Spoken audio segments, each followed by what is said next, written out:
Hi everyone, I hope you're well. This is CoinsKid. Just going to dive into Cardano right now. Once again, thank you for your support across the channel here. The sharing is caring and everything that you do to contribute towards the growth of this channel. The comments and everything that you do and everything that you sort of help towards the growth of this channel, thank you very much. I've got a little Patreon group there if you want to check that out. And to the people that have joined that, thank you very much. Okay, I'm flabbergasted. It's brilliant. It's good stuff. So thank you. Have a good day, and I'll carry on now instead of wobbling on. So basically with Cardano, you can see that we've made that high, okay, yesterday. That's awesome. We've gone through this real long level of consolidation here, really boring, really choppy, really sideways, okay, and we've made that high. But I'm going to be honest with you right now, what I think we may be running into is a level of resistance right now, and it looks as though we may start to form another level of consolidation. Unfortunately, it looks a bit boring. Hopefully I'm wrong, but it's the fact that what's happened is we've made that high, okay, excellent. We've rolled over and we've back tested this EMA, which we wanted to see. I always say to you, always anticipate this rollover, okay, and get the support of the EMA, because you'll always see it roll over. You can see it's got relatively overextended there and this big impulsive wave to make that high, and you can see it's rolled over and beautiful back test of support of the EMA. So what it's done, it's now actually hitting its head on this previous high there as resistance. Do you see that? So it's rolled over and it's had multiple goes now. I think it's had 1, 2, 3, 4, 5, 6 goes at trying to get back through this previous high. So this previous high has become resistance, and unfortunately what you want to see, you don't want to see it doing that. You want to see it back testing the previous high as support, okay, and that's basically it. It's like a swing high becomes support, it becomes a swing low, and you can see it's a little bit under the previous high there. So in effect you sort of rolled over a little bit here, and that to me says that you might be looking at that level of consolidation. So what you do need to see is this yellow line creep up, okay, because as it does test this yellow line, which is the 4-hourly EMA on the 4-hour time frame there, the 4-hour 20 EMA, okay, as it does sort of come back in that and back test it, you'll see this line creep up, and what you potentially might form there is this sort of ascending triangle. Do you see this? Okay, and usually, you know, as you come up into them, which you have here, okay, you fell back in support, but you have come up into it, you do usually see that breakout. So it might get a little bit tight here for a bit on Cardano as it's forced into a kind of move.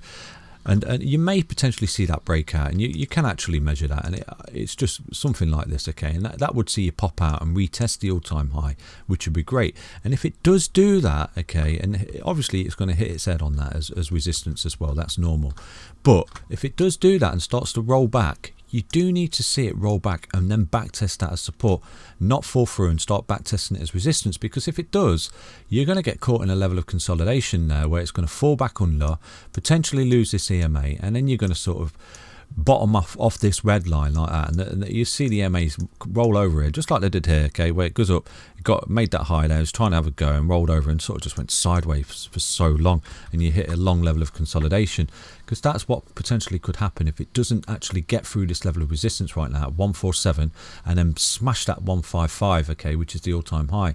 You are going to sort of roll over and just go sideways for a little bit. So that's Cardano. There is a couple of trades in there that you could jump on, to be fair. If you do see it break this 147, okay, if you do see it break that, because you see it's in its head constantly, if you do see it break that, then I would open a little long just there and a potential take profit of 5.41%, because it will hit its head on that previous all-time high. That's perfectly normal and perfectly healthy. But I want to assure you what Cardano's doing right now is really good, okay.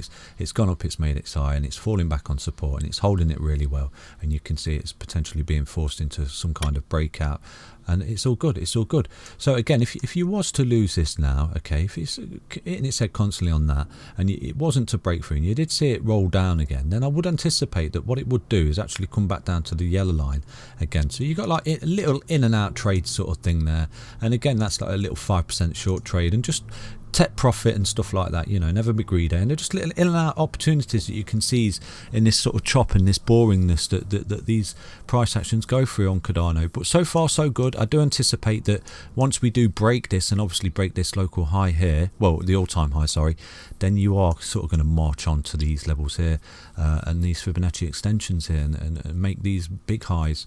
You've got one at $182, and then you've got one at 170, and then you've got one at 162. You can see it ran into that level of resistance there, but it's had two goes. It had one go, it fell back down, found the previous high support. Do you see that? Because that's what you want to do. You want to be bouncing off that previous local high support, and then obviously it's had another go at it, and it fell down, and it's got underneath it, and you can see it's trapped. It's forming some kind of ascending triangle. You can see it's starting to get tighter and tighter. Do you see this? Okay, so it's conforming to, again, like it was just here, conforming to some kind of ascending sort of trend. Just here you can see it's conforming to some kind of ascending trend. And what happens? Forces a breakout. And you level up, sort of thing. So it's all to do with these EMAs as well. The longer it backtests these EMAs, especially a 20 lot as support, the more it gets forced into these sort of breakouts. So far so good for Cardano. It's looking really strong. I'm not going to lie to you, it's looking really strong, heavily supported. There's one indicator here that's worrying me a little bit though, that's potentially saying, okay, if you do fail to get through this level, I'm always going to be transparent with you. If you keep having a go at that, because that's what happens, okay? The more you have a go at something and fail to get through it, the more it gives up and rolls over. As you can see here, it's trying to get through the 050 when it's retracing, and having a go, bob that, and rolls over and sort of refuels the rocket ships. Level of consolidation just there before having another go, actually gets through it, falls back through. And that's how it works. It sort of keeps having a go, and then it runs out of steam and sort of rolls back. So the more it keeps having a go at getting through that and failing, okay, the more it'll sort of say, oh, I'm going to give up here, and roll over. And then you could potentially roll over, fall through this EMA here, and potentially fall onto that level there. Because that's what happens as you creep up as well. The lower levels become really strong levels of support. So again, you know, if you was to sort of see it roll over and kind of give up, and because it's had so many goes at it, you could be looking at a nice little short down there of about 6%.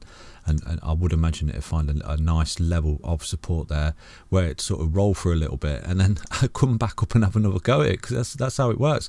So from that point there, if it was to bounce off the bottom there, which I would anticipate it would, because it'll act as a level of support, then you could have a nice little long trade in there. You see the in-out trades that you can do, but you have got to jump at it. And I would advise that if you're doing that, do look at the hourly time frame as well, because you can see on the hourly time frame you got better, you can see it better. So it hits its head there, comes back down, hits its ass, and it's sort of coming back up, hits its head, and you can see it's getting tighter. Look at that, it's conforming now. It's conforming to this ascending sort of triangle that we've got going on. So just looking at that, you could anticipate that a breakout is very imminent. You know, towards the end of the day there, you are looking at a decision for Cardano, whether it's going to pop up to the upside here after consistently testing this as resistance, or it's going to drop down and lose it as support.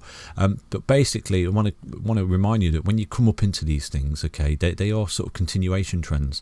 So do anticipate that it is going to break up, because if it does break up, like I said to you, you're looking at it in its head on that's 155, and it's a potential nice little long trade there of 5.3%. So good luck everybody that's involved in Cardano. So far so good, and I do anticipate that, you know, we are going to get up to them highs eventually once it cools down a bit, and we can sort of put some future price predictions in after we get to those highs as well. So it's all good, everyone. It's all good. It's all good. It's all good. I'll give you all the little breakdown targets there. And again, like if you are like jumping in and out on the trades, then do zoom in on the hourly time frame, okay? Because look, you can see more. I always use the 4 hourly because it's zoom out and it's a better story to tell. But the hourly, if you want to get involved in shorting and longing and that, then obviously jump in on the hourly time frame. You kind of see the in and out trades a little bit better. So yeah, do anticipate this little breakout quite soon actually. Take care everyone. Bye bye.